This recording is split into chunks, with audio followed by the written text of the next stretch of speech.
I'm Rochelle Chernowski. This is Shell Point Today for the weekend of May 31st, June 1st, and June 2nd. On today's show, we head out to the Shell Point Golf Club, where we'll get the latest update on the greens that are being rebuilt from scratch. But first, are you prepared for hurricane season? Do you know what should go in your hurricane kit and when you should have it ready? Answers to all these questions are coming Friday morning as we hold our annual hurricane seminar. We'll hear from our Shell Point staff members who do the actual planning, as well as meteorologists who offer insight on what to expect this hurricane season. Bring your questions to the 2013 Hurricane Seminar, happening Friday at 10:30 a.m. in the church auditorium, and also being rebroadcast all next week on Shell Point TV, Channel 13. Friday is also the day to learn about the latest treatments for cataracts, including a brand new laser treatment, which is, pardon the pun, on the cutting edge. Come hear Dr. Trevor Elmquist talk about these treatments Friday at 1 p.m. in the Arbor Community Room at the Woodlands. And of course, Friday is also significant because it's the last day of the month, which means your new Shell Point Life magazine will be finding its way to your mailboxes today.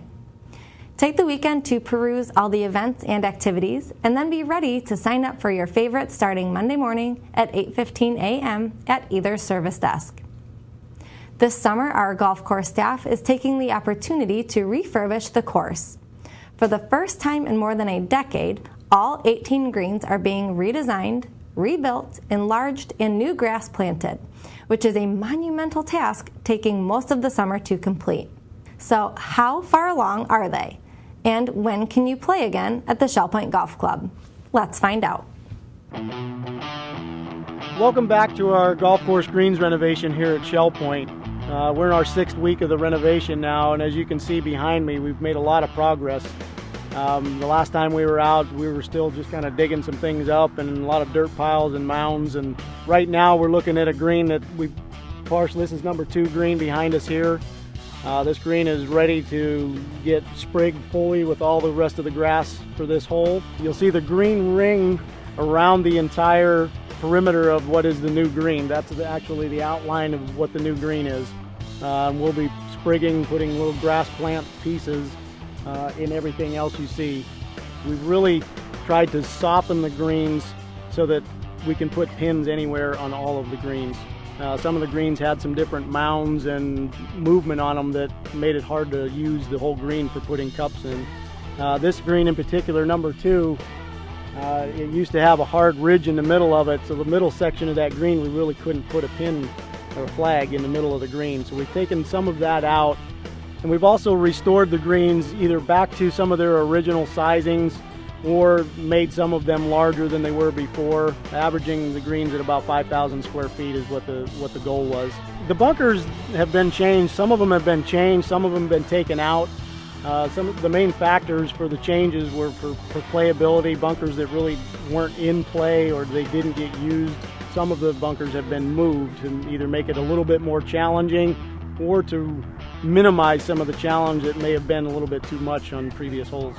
It may look on the outside like, it's ready for grass and it should be a fairly quick process with how good this sod looks, but the sprigging portion is the longest portion of the green renovation and the grow-in. Once they come in and it's just shards of grass plant that get cut into the ground, and it'll be really sparse. It really won't look like anything at the onset.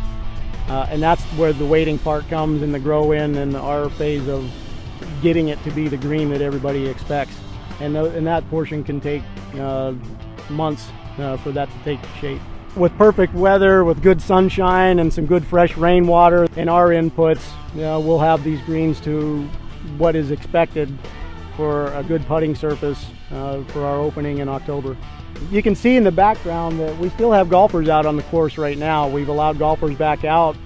We have some temporary greens. There are people that want to come out and play golf.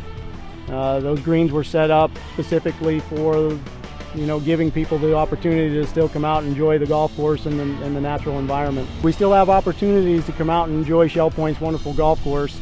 And if you want to come out and join us and play until the greens are finished, we still have those opportunities for you. Just call 433-9790 to the golf shop and they'll take care of you. Coming up, we are replaying some of the week's best stories from Shell Point TV. But before we do that, let's cover all of this weekend's happenings, menus, and church news. It's time for the weekend, and so we are here to go over everything that's going to happen this weekend, Friday, Saturday, and Sunday with you. But first, remember that on Friday, your Shell Point Life will be delivered. To check that and look through everything you want to do in the month of June, we will have sign-up day starting at 8:15 on Monday, June 3rd. We'll start off with Friday morning at 8:15, when the Stamp Ministry will be meeting in the Stamp Room on the island. Then from 8:30 to 11:30, the Marketplace will be in the Administration Courtyard on the island. At 9 o'clock, the Round Robin Men's Doubles Tennis Group will be out at the courts at the Woodlands. And at 10, we'll have Canasta in the Game Room at the Woodlands. 10:15, Inquiring Minds will be in the Osprey Room on the island. And at 10:30, we'll have the annual Hurricane Meeting in the Village Church on the island. Moving into the afternoon, at 12:30, we'll have Mixed Progressive Bridge in the Game Room at the Woodlands, followed by 1 o'clock at Health Connections, Cataracts, Laser-Assisted Surgery in the Community Room of the Arbor. Sign-up is required for this. At 1:15, we'll have Table Tennis in the Tarpon Room, and we'll also have Quilters in the Osprey Room on the island. At 1:30, the Vespers will meet in the Community Room of the Arbor. And at 2 o'clock, euchre will be played in the Stable Room at the Woodlands. At 2:45, Vespers will be meeting in the Community Room of King's Crown, and will end Friday at 6:45 with game night in the Resident Activity Center on the island. Mary, what do we have going on Saturday? Well, on Saturday, we start off at 8 a.m. with Round Robin Men's Doubles. 9:45 is the time for Duplicate Bridge to be played in the Manatee Room. And at 10:15, the Model Yacht Sailing Club will be meeting down at the Commons and will be sailing out on the lake. At 1 o'clock, chess will be played in the Library Lounge. 1:15, table tennis will be available all weekend in the Tarpon Room. And at 3:15, basic line dancing takes place in the Health Club. And we wrap up Saturday with 6:30 Duplicate Bridge in the Manatee Room. Now, that leads us to Sunday. On Sunday at 9 o'clock, we'll have Christian Life Studies in the Game Room at the Woodlands, and also at 9:15 in the Village Church on the island. At 10:15, morning worship will take place in the Village Church, and it'll also be broadcast live on Shell Point TV, Channel 12. At 2 o'clock, the Mixed Golf League will be out at the Shell Point Golf Club, and will end the weekend at 6:15 with evening service in the Village Church on the island. That wraps up the weekend. We hope you have a great time, and we'll see you back here on Monday. Hi, I'm Terry Kolath with your Academy information for Friday and the weekend. On Friday at 4:30, court pickup begins on the island for Academy on the Go All Florida Juried Art Show. Sign up is required. Next week, we have Intermediate Bridge beginning on Wednesday, and on Thursday, we have a Woodlands Art Walk. Menus for the weekend, starting with Friday in the Crystal Room. The Crystal Platter is baked cod with fresh lemon, boiled potatoes, and carrots. For dinner, enjoy the seafood buffet for $14.95. And the soup on Friday is cream of mushroom. Friday in the Island Cafe, lunch is a grilled turkey, Swiss, and bacon panini with fries for $6.95. For dinner, chef's choice for $7.95. Friday in the Palm Grill, special is calf liver for $14.95 or grilled shrimp for $13.95. On Saturday, the Crystal Room is closed. The Island Cafe for lunch on Saturday is grilled meatloaf on rye with side salad for $6.95. For dinner, pork saltimbocca with mashed potatoes and Italian vegetables for $7.95. Saturday night is prime rib night in the Palm Grill for $18.95. Sunday in the Crystal Room, enjoy their Sunday brunch for $17.50. Sunday in the Island Cafe, lunch is a grilled ham and cheese panini with chips for $6.95. For dinner, chef's choice for $7.95. The Palm Grill is closed on Sunday. All menus are available 24 hours a day at www.shellpoint.net.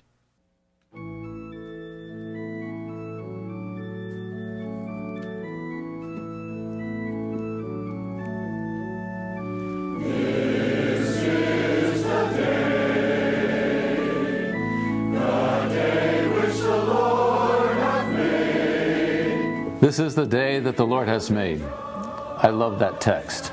I'm reminded of God's goodness day after day, but especially on the weekends and particularly on Sunday as we gather for worship.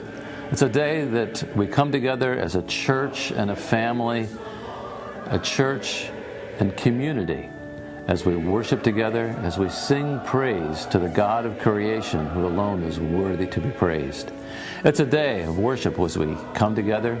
We give thanks to God for His rich provisions, His sustaining grace, His care for us. As we gather as a church and community, as the family of God, we unite our hearts and voices in worship as we sing praise to the God of wonder and majesty. We share together in prayer for our concerns locally and internationally. Together we affirm our faith and our trust in our sovereign God. It's an opportunity to come together in church to bring our tithes and offerings, giving our gifts to the Lord, expression of our appreciation for His grace and goodness to us. Each week our choir shares an anthem of praise, and we sing God's glory as a congregation enjoying the ministry of music provided by the choir. Often we have the occasion to welcome special guests who share their gifts and talents in song and speaking. Oftentimes we have those who are guest speakers and missionaries who provide a constant reminder and encouragement to our hearts as together we share in the work of the Great Commission, proclaiming the gospel of Jesus Christ to the whole wide world. As we gather for worship, we appreciate the preaching and the study of Scripture as our pastor leads us in the truths of God's Word. It's a time for us to rejoice in the fellowship that we share as believers. It's a wonderful day. It's the day that the Lord has made. Here at the Village Church, we invite you to consider coming and being a part of our worship services as we gather Sunday mornings at 10:15 and Sunday evenings at 6:15. Throughout the summer, there'll be special opportunities to welcome guests, share in music, and continue to study God's Word. I trust that you'll join us. If you're not able to attend the service in person, I encourage you to tune in to ShellPoint TV, Channel 12, where the Sunday morning broadcast of the worship service is presented live at 10:15. It is going to be a great day, a day that the Lord has made, and I trust you'll come and be part of our worship as we celebrate God's goodness together.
It's time for our ShellPoint TV Week in Review, and we began this week with a Memorial Day special, the story of Fred Rosenstrauch, who escaped Jewish persecution in Germany and then enlisted in the U.S. Army.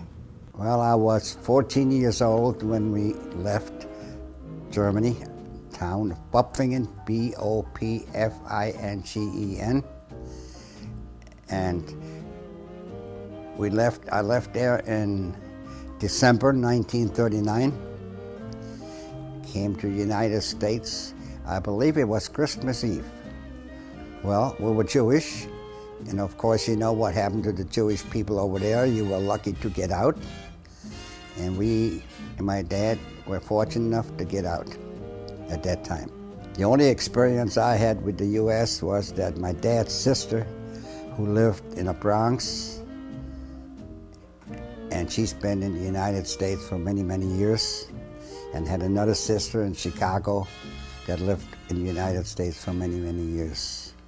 His father and my father worked for the same company, and for some reason or other, my parents thought he was a little boy, so they were invited to the Rosenstrauch's house, and the little boy turned out to be about my age, and so that's how we met.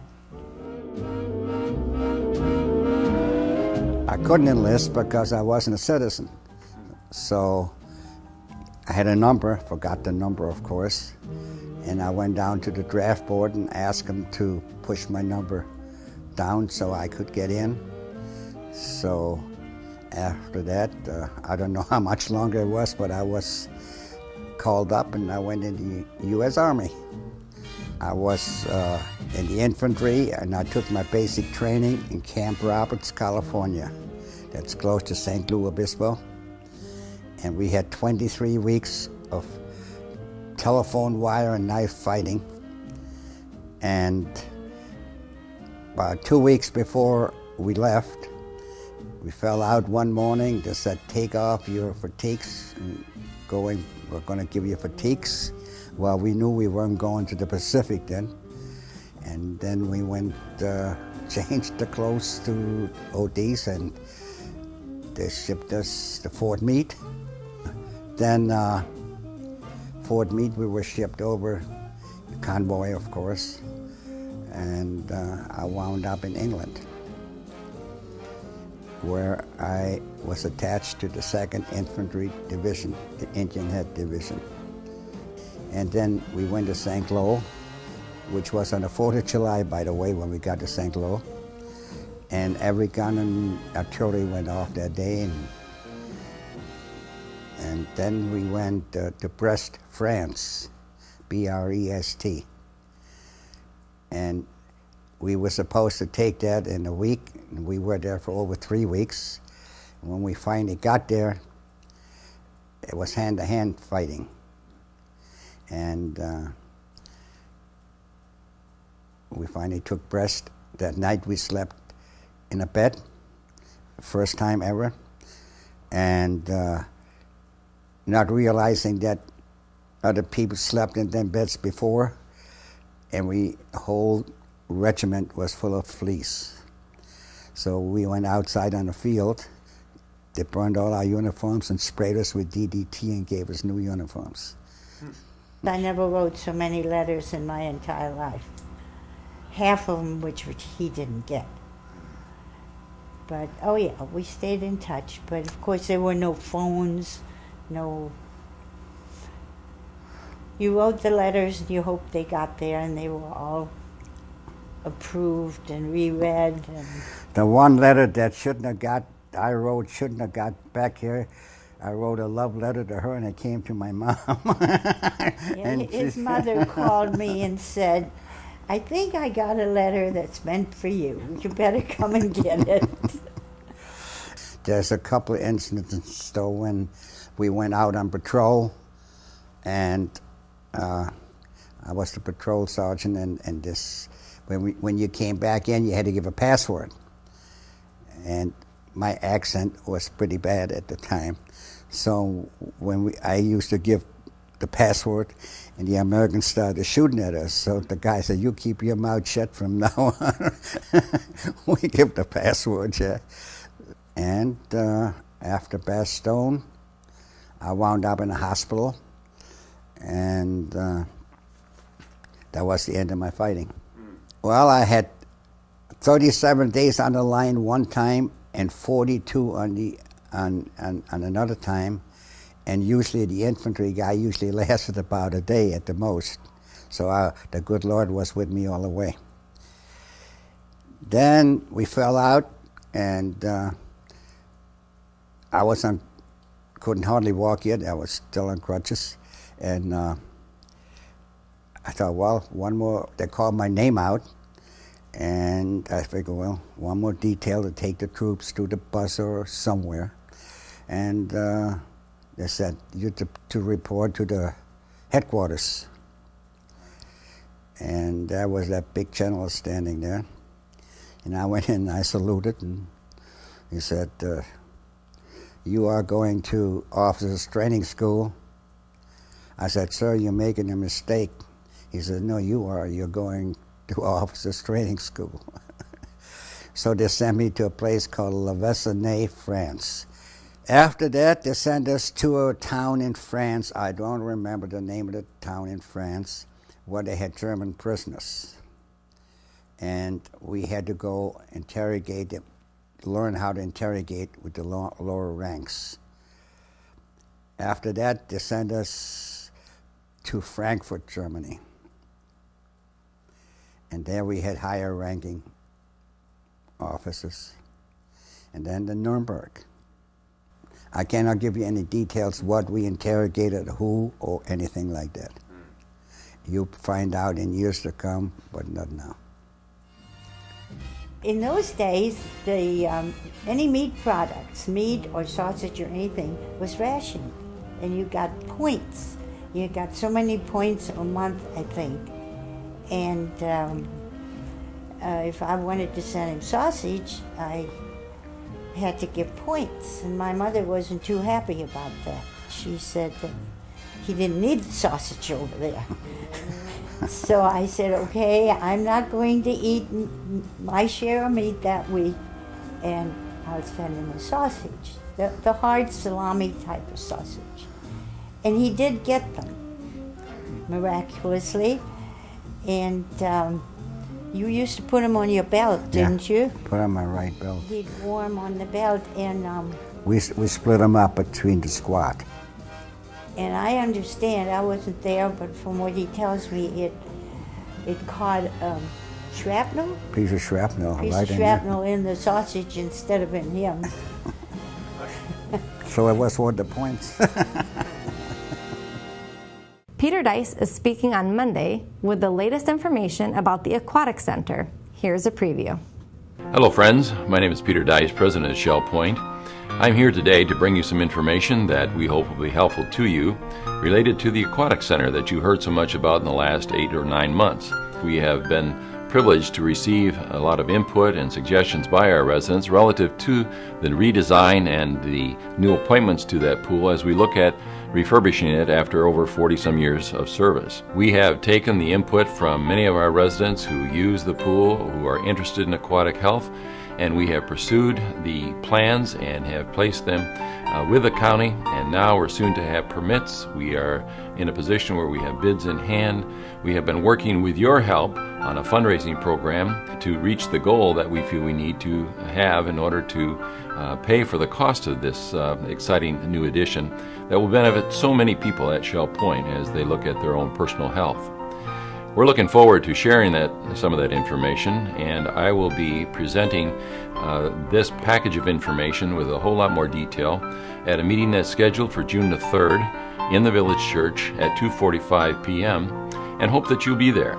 It'll be our opportunity to share with you exactly where we stand, what the options are, the challenges that we have ahead of us, and the action that we would hope to take in the near future. Monday, June the 3rd at 2:45 p.m. at the Village Church. I hope you will come and be a part of that time together, and hope it will also provide for you the information and the insights that will be helpful to you and your interest, and that will give you a little bit more information about the exciting things that happen at Shell Point. I look forward to seeing you then. Monday, June the 3rd at 2:45 p.m. in the Village Church.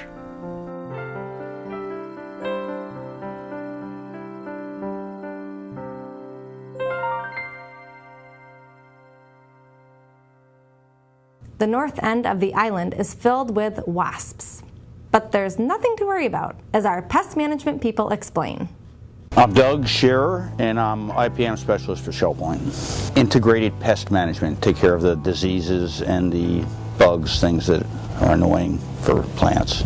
We're in back of the mid-rises here along the canal, and so a lot of times I get a call for bees, and they don't turn out to be bees, but I wear my protective equipment anyway. These happen to be beneficial predator wasps, great golden diggers, and they're not harmful to humans, and they're actually beneficial. The adults feed on nectar, so they go from flower to flower, and they pick up pollen on their legs just like bees, and they'll go ahead and pollinate the next plant they get on. So they're helpful to gardeners and farmers. They generally show up for a month or two, seem to notice them maybe a little bit longer, but yeah, they're here every year, and they seem to come back to the same locations.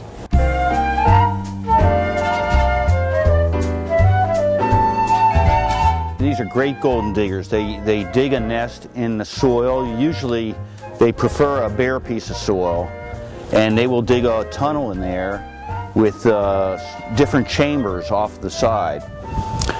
When they have that built, they'll go out and paralyze, or they'll sting grasshoppers, katydids, crickets, things like that, and that will paralyze them but not kill them.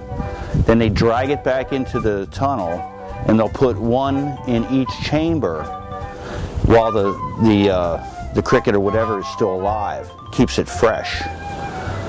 So then they'll lay an egg on each one of those that they bring in. That egg will hatch, and that will be food for the larva of the great golden digger. So he will consume that, and then they'll finally emerge as a great golden digger after after they're adult, they just feed on nectar again. But they're non-protective of their homes. They really don't sting people that much. They have the ability to sting you, but I've laid down in the middle of them to show people, and I have never gotten stung by one, and I've gotten stung by about everything else. And we're trying to inform the people. We don't want them to be scared when they come around here, and we don't want them to spray them either, because they are beneficial. We know that these wasps are here, and we want to keep them here. They're part of our integrated pest management program as a parasitic wasp. We're always on the lookout for pests, insects that are destroying our vegetation, and we encourage people to call if they see any problems in the landscape, because we don't see everything, and we count on other employees and even residents to help us fight the problems we have in landscaping. Sometimes bugs are a good thing.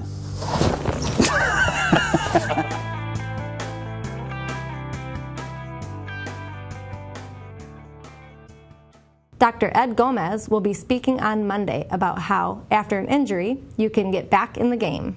My background was engineering, with a graduate degree in engineering before medicine. So it was a combination of mechanical and electrical in the field of biomedical engineering. And I was always a tinkerer all my life, and as a kid and growing up, and always kind of knew that I'd be interested in doing something very mechanical. The most common condition that we see in a golfer's shoulder, for example, would be bursitis, impingement problem as simple as lack of stretching. And in many cases, even the presence of a rotator cuff tear doesn't require surgical intervention, doesn't absolutely require an operation, and can be managed sometimes as easily as with an injection and some therapy. And so we really encourage people to have things looked at and not necessarily give up an activity that they love or enjoy. With our examination and x-rays in the office, in many cases we don't even need additional testing. Some patients might require an MRI, but it's not absolutely necessary. We prefer to offer someone with milder symptoms treatment that's non-surgical, such as injection, possibly some therapy, and some stretching exercises that we instruct for their daily participation. If that doesn't work out, then we consider surgical options at a subsequent visit. For a shoulder replacement, for example, they'll typically spend a night in the hospital, and therapy is begun on the first day after surgery. It's pretty amazing to a lot of our patients with severe shoulder arthritis what a dramatic difference they notice within a matter of a week or two. Our avid golfers might be able to swing a golf club comfortably anywhere in the 4 to 6 week range and get out and play a half a round or a round by 2 months, maybe sooner. A group of 5 orthopedic doctors. We call ourselves the Institute for Orthopedic Surgery and Sports Medicine. We've been around in the community now for nearly 30 years. Over the years, we've perfected surgical approaches, surgical implants. There's no question that what we're doing is engineering. I mean, it's part of what gives me a certain ease for what I do, and but then the medical background gives you a great respect for what you're doing as well, with a great awareness of the biology of the bone and muscles and tendons and tissues. We can create a nice functioning joint out of something that wasn't working at all. If you can imagine a difference of severe pain with barely being able to move your arm and therefore having given up golf a couple of years ago to back to golf, back to the gym, back to kayaking and whatever else you enjoy.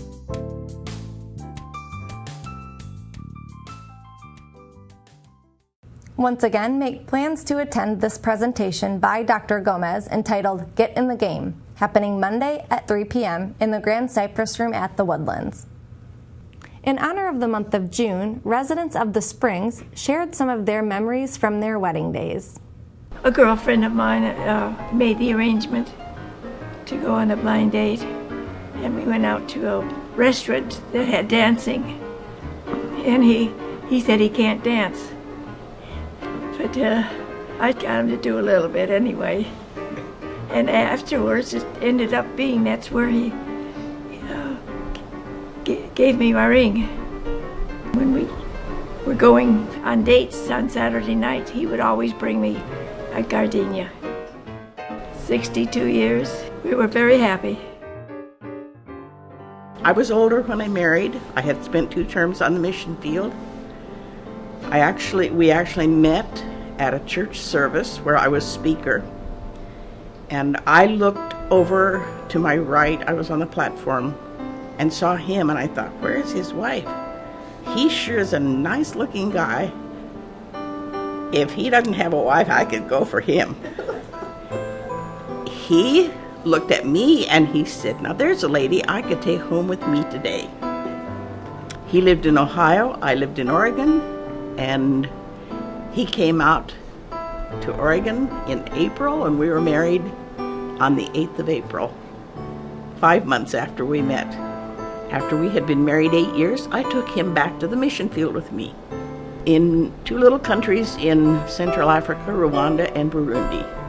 He was a pastor and evangelist, so he spent 3 years doing evangelistic work. The only time I felt nervous was when my brother was starting to walk me down the aisle. And I began shaking, and he said, everything's going to be okay. And it was a wonderful day. My dad owned a tavern. And at the tavern, we had a huge dance hall. He came in, I thought, oh, he's cute, you know.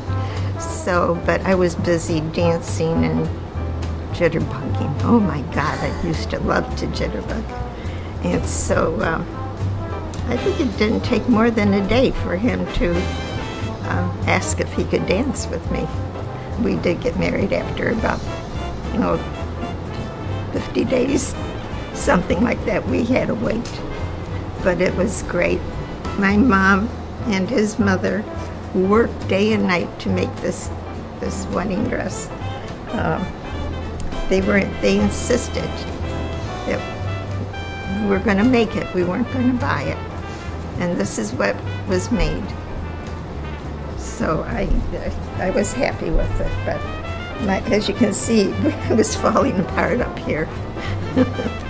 And I had a ball. Danced all night. Once I was young. I joined the Navy. I was stationed in San Francisco. There was a stage door canteen, and as I approached this, an entourage of 2 limousines with Bob Hope and Jerry Colonna, and there was a double step at the curb, and he tripped. And I was standing next to him, and I caught him. And so he was holding on to me and hugging me, and he says, "That's the first time I ever felt for a wave." And I was so thrilled. I ate in the civilian cafeteria, and he was a sailor and ate in the mess hall with 10,000 sailors. So he brought him over, and I was not interested in dating.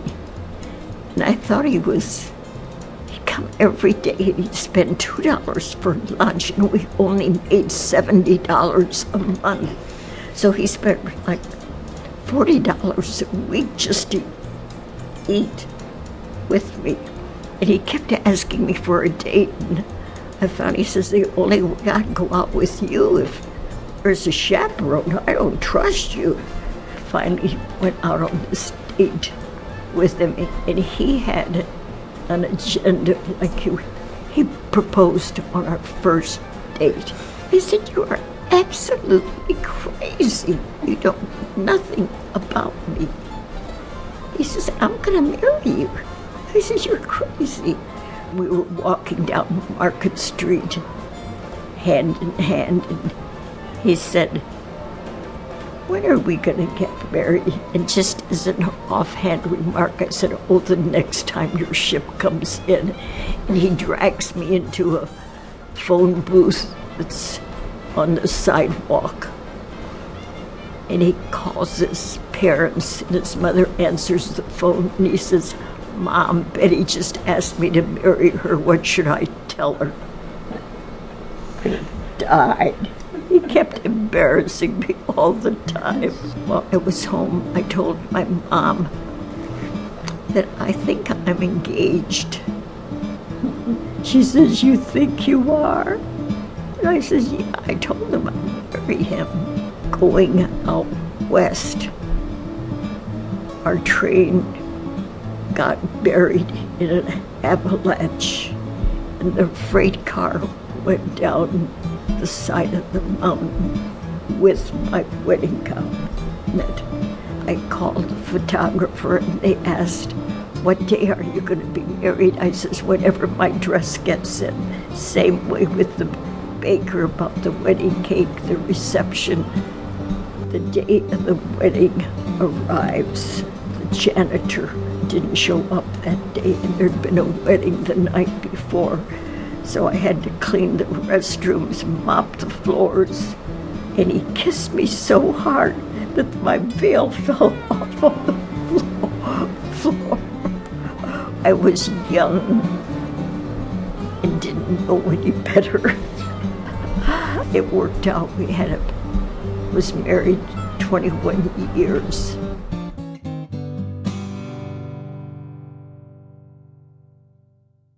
Nordic walking class is starting next week in the air conditioning. Lindy Smith has this preview. Well, it's time to beat the summer heat and go pole walking inside the church for the summer months. I'm here today with Lindy Smith, our Nordic pole walking expert and AFA certified instructor. She's going to be teaching class 8 different times throughout the summer months in the village church, and it costs $10 per each 1-hour session. Lindy, thanks for being here. Thank you. So you've rearranged the class a little bit. You have your followers that have really enjoyed Nordic walking. I don't think we host an event where poles aren't being brought into the event now. You changed it up. What's the difference between running a series and running these one-time classes? I find value in just getting a group of people together, showing them a little bit about what Nordic walking can do for them, instructing, letting everybody experience the activity of Nordic walking, and then after that they can make up their mind if they want to join in on another class as the expert. Right. So you've designed it so some people will be the leaders almost, you know, look what she's doing, and you're going to push that person a little bit harder than the beginner. And you can sign up for 1 or 8 times throughout the summer. That's right. And we moved it inside, but you still have to wear comfortable shoes and exercising shoes, a running shoe or a walking shoe more specifically. And what can you do in the church? I know you have some unique opportunities in the church on how it's set up to teach. Mary, this is the best venue ever because there is water available, there's a bathroom available, there's chairs available to sit down, there's the ramp that we can practice on. This church has everything that we need for a safe and fun and cool environment. Right, right. It's a great way to get your exercise in. And you even use the stairs a little bit to, one, practice going up and down, but using those for stretching and to really work on some posture and so forth. I've come up with some unique ideas on stations and or circuits, and what we do is we use the stairs, we use the ramp, we use the wall, we use the seats, we sit down, we stand up, we Nordic walk. It's terrific. Right, right. Now, what are the benefits for those who haven't taken Nordic walking before? What are the benefits of Nordic walking? I'd say the benefits of Nordic walking for anybody who hasn't had the experience is right away they feel taller, which at my size, I like that feeling. Right. But also, besides feeling taller, it's the breathing. The breathing becomes better because they're upright and their lungs have more room. And once they experience that for the first time, they realize how much more exciting it is to be upright and to move forward with intention. All right. Well, it's a wonderful class, and we thank you for bringing Nordic walking to the Shell Point world. I know it is a craze right now, and I don't think it's going anywhere. They love it. They love it. So if you're interested in learning about pole walking, or if you already are out there pole walking but want a little bit more advanced instruction, you can sign up for this class. Take a look at your Health Connection booklets for times, location, and days. That's in the Health Connections booklet once again, and it costs $10 per session. You can sign up at either service desk. Lindy, let's wish them a happy and healthy day. Happy and healthy day. Bill and Joan Schlackman have a foot on both sides of the Atlantic. Let's hear about their ties to the U.S. and the UK. I was born in the Bronx, but my childhood was spent in Brooklyn, New York. We lived through the Depression, of course, which left a very strong impression on me. And I remember, for example, coming home and all our furniture was in the street. And that was because my father couldn't pay the rent. He didn't have the money. So it was a real difficult time during the Depression. I was at public school in Brooklyn, and then I went to a high school in Brooklyn, Samuel J. Tilden in Flatbush, New York. And then I went to Brooklyn College, and then I got a master's degree in City College and specializing in clinical psychology. I was born in London, and we lived in London until the war. And then my father evacuated us with our parents to the countryside about 40 miles from London in the hope that we'd be safe. We lost our home. Our home was landmined. My parents rented a big house with about 6 bedrooms and 1 bathroom.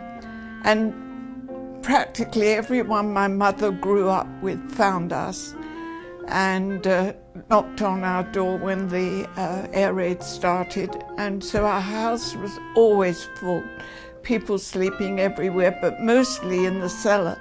There was a cellar to the house. And every night we'd all get in our pajamas and dressing gowns, go down to the cellar and sleep in chairs. My childhood was checkered by the war and life was difficult. I was a designer. I had quite a reputation at the time. I was probably one of the youngest designers at the time of Mary Quant, who was a very well-known name. I came for a vacation. I decided to stay and I tried to get a job, but it was very difficult. I got a temporary job at Lord & Taylor, and the first counter they put me on was the apron counter, which I thought was an insult, but they didn't know anything about me, so I was lucky to get a job. And the aprons, it was Christmas time, and they gave me a pile of aprons that were made of black tulle, and they had little Christmas trees and bells on them.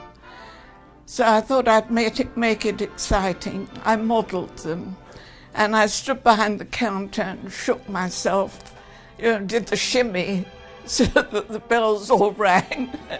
And I sold a tremendous amount of aprons. People came in and asked for the little British girl. I had a friend who wanted to go to a social event at the Temple Emmanuel in Manhattan. I went back to my apartment that night and wrote to England to my parents, and I said, "Tonight I met a man I'd like to get to know better." And here he is. I'm flattered. We got married probably within 3 months of me first meeting her. The company I was working for, I eventually became a vice president in that company, and he sent me over to be the managing director of that unit in the UK. Basically, what we were doing is indicating what the key factors were that attracted people to different products that we were studying. And this kind of information was very helpful in developing merchandising and marketing and advertising. Take something like selling automobiles. We did a study and we found, for example, that young men wanted to have convertibles. They wanted something racy and sporty. But once they got married and got kids, they were frustrated because it was not practical to have that kind of vehicle. So what we suggested to the Ford Motor Company, they produce a car that looked like a convertible, but wasn't a convertible. That would make it practical from the view, but they'd be able to get the satisfaction that they're having a racy, sporty car. And this gave rise to the hardtop convertible. For example, I think it was a Betty Crocker cake mix. Now, interestingly, in those days, homemakers felt very guilty about buying something in a pack and stirring it up with some water and creating a cake, because that was, taking the easy way out, and they weren't being good mothers and good homemakers. So we told them to add an egg. And remember, those fresh eggs added to Betty Crocker cake mixes help give that special homemade goodness. Give them compensation so they feel less guilty about serving and using that kind of a product. In England, I was among the first people to introduce these kinds of methodologies into advertising and marketing. People didn't know how to take him at first, but then they regarded him as, well, he's an American. What do you expect? So that's very, very true. At that time in England, there was very much a class system. And people who were from the working class and from Whitechapel and these downgraded areas, they were looked down upon. They didn't know that this guy is a low-class jerk from Brooklyn. No, they said he's a Yank, so they forgive me. And the important thing, of course, I was able to mingle with in the English hierarchical social structure from the top to the bottom. We even ate with the Duke of Edinburgh and sat with him at his table, which was amazing to me. From 1958 until about 1990, something like that, I worked in the UK. We were younger and it was exciting and it was really a very good life. Bill is far more... far more British than you are. I became more Americanized. We're newcomers. Yes, we're relatively new to Shell Point altogether. We had a home on Sanibel. We made so many friends on Sanibel and in the surrounding area, and they're all here. A lot of them. We all aged at the same time. They refer to this place as Sanibel North. It has so much facility in terms of activity and so on that this is, for us, a really wonderful environment.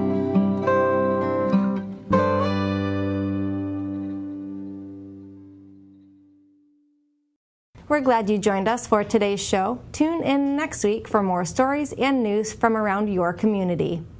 Until then, this is Shell Point Today for the weekend of May 31st, June 1st, and June 2nd.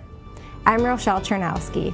From all of us here at Shell Point TV, we hope you have a great weekend, and we'll see you again on Monday.